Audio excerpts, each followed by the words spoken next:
এই জিনিসটার অনেক রিভিউ দেখছি, তো অনেক দিন ধরে খুঁজতেছিলাম, হঠাৎ করে সুপার শপে দেখা মিলল, তাই ভাবলাম যে আসলে একবার ট্রাই করেই দেখা যাক যে আসলে জিনিসটা কি।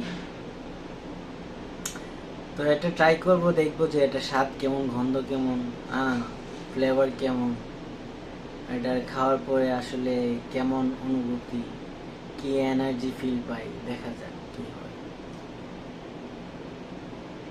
স্যার,